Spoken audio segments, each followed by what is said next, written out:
Oke, selamat malam Pak Insang. Mungkin terkait Dede nih, gimana nih Pak Insang? Kita temanya Dede dulu nih, soal yang mengaku kesaksiannya palsu hingga membuat publik nih sekarang ramai dengan pernyataannya bahwa dia mengakui kesaksiannya palsu ketika 2016 untuk 7 terpidana itu, termasuk mungkin 8 untuk Saka Tatal juga. Seperti apa tanggapannya ya? Ya, jadi kalau menurut saya apa yang disampaikan oleh Dede memang betul-betul harus diapresiasi ya. Artinya Dede berani bersikap jujur di depan publik, ini tentunya bukan hal yang luar biasa. Tapi yang saya nilai bukan hanya kesaksiannya dia.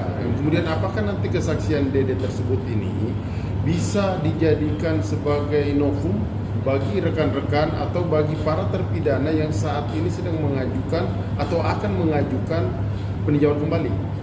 Harapan saya bahwa kesaksian Dede ini bisa memberikan angin segar atau bisa memberikan hal positif yang nantinya bisa membuat sebuah lebih terang persoalan kasus Vina dan Eki Cirebon ini. Jangan sampai bahwa kesaksian Dede ketika dia hari ini dia akan berkata jujur, kemudian dianggap bahwa ini pelin-pelan dan sebagainya. Tapi kita melihat dari aspek positifnya. Apa alasannya kenapa sampai dia bisa di 2016 bisa melakukan sebuah kebohongan? Kenapa sampai sekarang? Apa yang menjadi indikator sehingga dia mampu untuk berkata jujur? Apa sih yang itu yang penting, salah satu hal yang penting untuk digali. Tapi menurut hemat saya dengan dia membuka sebuah kebenaran di publik, ini harus betul-betul diapresiasi. Ini harus betul-betul dapat ditangkap oleh pihak aparat penegak hukum, khususnya pihak pengadilan. Nantinya ketika Dede hadir sebagai saksi yang merupakan novum bagi para kawan-kawan yang mengajukan peninjauan kembali untuk 7 terpidana ini. Jadi menurut hemat saya bahwa Dede ini perlu diapresiasi ya. Tapi Dede apakah bisa dijerat pasal kesaksian palsu? Bisa saja, itu terbuka peluang itu. Iya, terbuka peluang di tahun 2016 dia memberikan keterangan palsu. Dan apapun bentukannya ketika dia dijerat oleh kesaksian palsu, ini kan lebih mempertegas bahwa memang 2016 itu sudah terjadi problem. Kalau seandainya Dede benar-benar terjerat bahwa kesaksian palsu di 2016, ya 2016 berarti problem. Jadi para terpidana yang telah berkekuatan hukum tetap, yang telah ditetapkan oleh pengadilan, ya memang selayaknya mau tidak mau, suka tidak suka, kalau faktanya memang terang benerang ya harus dibebaskan melalui peninjauan kembali. Kira-kira demikian. Tapi udah dibilang dikecilin. Nah, ini gimana nih terkait menanggapi dengan sidang hari ini, sidang Saka Tatal? Ya, harapan saya, walaupun saya bukan merupakan kuasa hukum dari Saka Tatal, tapi secara moral saya memberikan dukungan yang full kepada rekan-rekan yang sedang berjuang hari ini untuk pembebasan Saka Tatal melalui peninjauan kembali. Jadi mudah-mudahan harapan saya ini bisa berjalan lancar, kebenaran yang sebenarnya terhadap kemelut 8 tahun peristiwa pembunuhan Eki dan Vina ini bisa terkuak sebagaimana mestinya. Tapi bisa dikabulkan nggak sih PK Saka Tatal ini kalau abang mungkin melihat secara fakta hukum? Kalau pandangan saya melihat ini, manakala ada bukti yang relevan yang memiliki kualitas utuh yang dijadikan novum, saya pikir jalan satu-satunya ya memang harus dikabulkan. Ya, tapi tentunya itu kita terpulang karena persidangan yang dilakukan di Pengadilan Negeri Cirebon itu hanya untuk mengumpulkan bukti-buktinya saja, tapi tentunya diputusnya nanti melalui putusan Mahkamah Agung. Jadi hakim-hakim agung nanti yang akan menelisik, yang akan menilai dengan bukti-bukti yang ada ya. Tapi dengan kesaksian Dede kemarin akan bisa membuat peluang PK Saka Tatal ini lebih besar lagi? Harusnya bisa membuat peluang manakala Dede itu dihadirkan sebagai saksi ya. Sebagai saksi yang sekaligus sebagai novum bagi Saka Tatal sendiri. Saya nggak tahu apakah Dede kemudian dihadirkan sebagai novum atau tidak, saya belum cross check juga. Tapi perihal yang mungkin klien abang nih, Peggy yang disinggung oleh Nikita Mirzani karena belum bertemu secara langsung dengan Kang Deddy Mulyadi, itu gimana sih Kang? Ya, kesibukan Peggy ini memang saya aja, jangankan Deddy Mulyadi, sampai hari ini saya pun selaku lawyernya belum sempat untuk bertemu. Jadi saat ini Peggy masih banyak kegiatan-kegiatan di Cirebon yang harus dia lakukan. Ya mungkin setelah sidang PK ini mungkin Kang Deddy Mulyadi ada di mana? Ada di Cirebon, Peggy juga ada di Cirebon. Bahkan saya dengar juga informasi bahwa kawan-kawan Peggy Setiawan itu mungkin akan hadir datang ke Cirebon. Mungkin bisa saja di momentum itulah di pengadilan itu bisa bertemu sama Kang Deddy Mulyadi. Saya pikir itu nggak terlalu perlu yang menjadi substansial harus dipermasalahkan. Tapi kan Peggy sendiri kan disinggung katanya kalau Peggy itu bukan artis katanya. Peggy kan menjawab kalau tidak bertemu dengan Kang Deddy karena adanya sejumlah wawancara untuk meladeni wawancara. Mungkin tanggapan itu gimana sih Bang? Ya memang setelah Peggy bebas ini banyak diminta oleh stasiun TV bahkan podcast untuk jadi narasumber. Jadi kesibukan beliau inilah sehingga mungkin yang membatasi untuk dia bertemu sama Kang Deddy. Tapi menurut hemat saya bahwa ini tidak perlu terlalu jauh ditanggapin bahwa ini sebuah problem. Ini bukan problem kok. Mudah-mudahan dengan sidang PK Sakatatal begitu Kang Deddy hadir di pengadilan, Peggy Setiawan juga yang kemudian hadir kan bisa bertemu.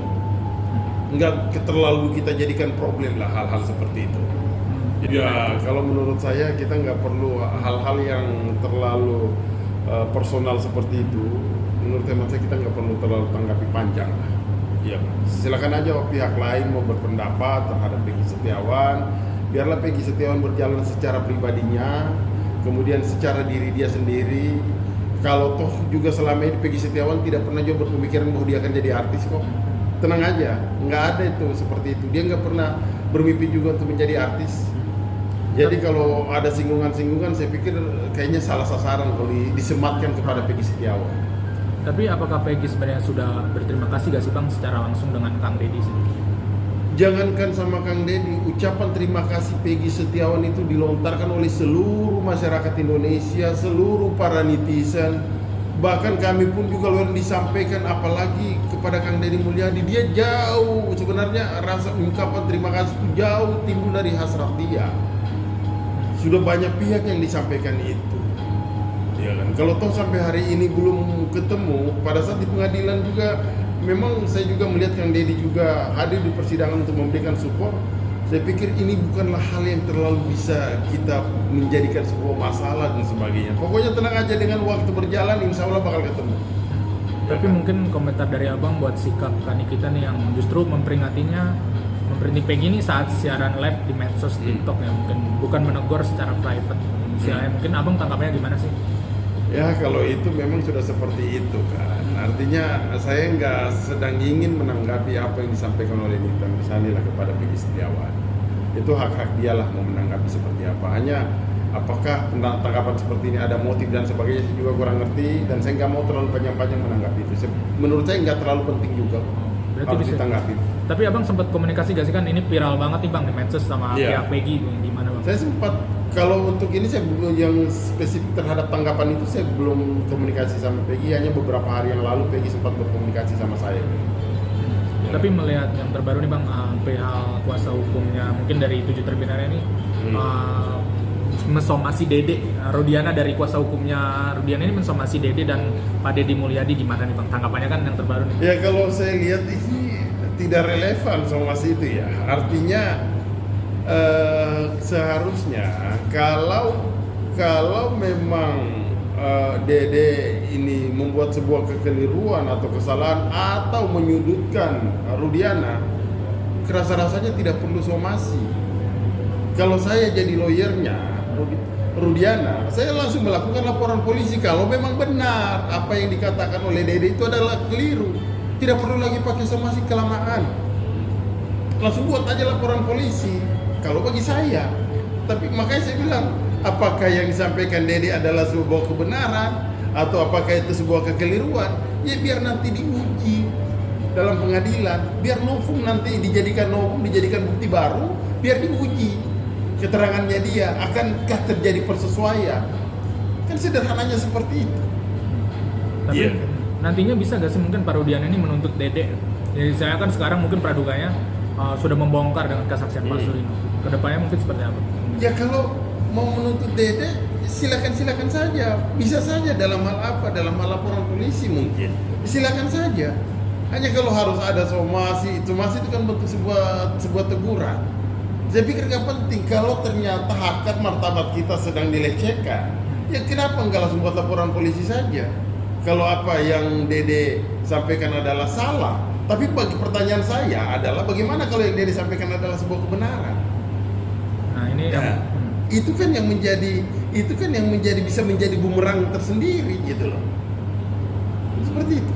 Bang, yang terbaru nih akun TikToknya Peggy sampai meminta maaf ke Nikita Mirzani. Ya, saya pikir Untuk klarifikasi yang sedang ya, viral saya itu. pikir itu hal-hal yang biasa-biasa saja. Kalau ternyata Peggy merasa ada sedikit kekeliruan kemudian dia mengucapkan itu, saya pikir kita tidak terlalu perlu menanggapi sebuah hal yang sangat gosip atau hal yang menjadi serius sekali lah. Tidak terlalu jauh sampai arah ke situ lah, ya kan? Tapi kan mungkin dari live itu kenapa mungkin harus menegur orang, mungkin ada yang bertanya-tanya mungkin Iya. kenapa harus negor live seperti di dalam ditembak itu pertanyaannya. Nah itu juga yang sangat saya sayangkan sekali. Apakah kok kenapa langsung sebuah pertanyaan-pertanyaan yang begitu luar biasa kemudian dinonton oleh publik? Apa yang sedang ingin digali? Apa yang sedang ingin diperoleh? Nikita Mirzani menggali Peggy itu apa yang ingin dia peroleh? Apakah ada motif di dalamnya situ yang ingin dia mau mencari tahu? Kenapa nggak bertemu langsung saja? Iya kan? Atau Nikita Mirzani meminta Peggy untuk datang bertemu langsung? Dia pikir itu gampang untuk difasilitasi kok. Tapi berarti abang lebih setuju lebih baik bertemu langsung ketimbang harus negor di Oh live iya medsos? dong, iya dong. Bertemu langsung contoh. Kalau saya mencontohkan bahwa menegur seseorang itu kalau kita mendidik, maka kita akan menegur dia secara personal seorang diri. Tapi kalau kita memang mau merendahkan seseorang, kita tegur dia di saat orang banyak. Kan demikian. Tapi berarti abang bisa dibilang sangat menyayangkan ya mungkin bang dengan adanya seperti ini. Ya sangat-sangat menyayangkan banget lah ya. Artinya dalam media sosial yang ditonton oleh banyak, kemudian Peggy sempat diberikan stigma demikian, kami juga menilai ini kurang positif. Kurang positif. Iya. Tapi kalau sama kuasa hukum yang lain sempat bang Niko mungkin sama yang lainnya sempat komunikasi gak sih bang? Sempat Perihal yang- komunikasi, hanya saya juga sudah menekankan kepada rekan-rekan yang lain, khususnya Nicole Cilikidi, saya sudah menyampaikan, udahlah, nggak usah kita terlalu tanggapi terlalu panjang-panjang, toh ini bukan sebuah persoalan. Tapi harapan abang mungkin untuk pesan ke Mbak Nikita seperti apa sih? Ya mudah-mudahan Peggy itu dalam situasi yang betul-betul mentalnya down. Jadi terkadang apa yang dia hadapin, yang dulunya dunianya dia bukan dunia seperti ini, dengan berbagai macam media, berbagai macam podcast yang kemudian harus dia menggali dirinya untuk berbicara secara lugas di hadapan media, tentunya ini butuh sebuah keberanian, butuh sebuah mental. Mudah-mudahan yang para kawan-kawan di luar sana bisa menghargai dengan sikap dan jawaban-jawaban dari Peggy Setiawan.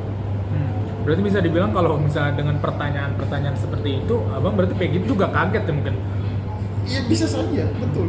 Bisa. Dengan pertanyaan-pertanyaan yang Peggy merasa pertanyaan-pertanyaan cukup aneh buat dia. Iya. Tapi saya bilang sudahlah, persoalan kayak seperti ini nggak usah terlalu dipanjang-panjangin lah. Oh, Ya. Bang, ini terkait yang kemarin mungkin gelar perkara antara terlapor sama pelapor dari 7 terpidana sama Dede, mungkin abang melihatnya seperti apa sih? Gelar perkara yang mana? Yang kesaksian palsu Dede dengan sama 7 terpidana ini di Mabes Polri. Ya mudah-mudahan pihak kepolisian bisa apalagi sekarang yang kami dengar bahwa Kapolri mengganti semua, kemudian dengan penyidik-penyidik yang baru dan ditarik oleh Mabes Polri khususnya. Menurut saya ini lebih semoga kedepannya bisa memperjelas bagaimana historinya, kemudian siapa yang harus bertanggung jawab atas pembunuhan Vina dan Eki ini. Apakah kemudian ini memang adalah sebuah peristiwa pembunuhan atau memang ini adalah sebuah peristiwa kecelakaan tunggal? Tentunya jawaban ini semua ya nanti kita tunggu hasil PK, hasil gelar perkara pihak kepolisian.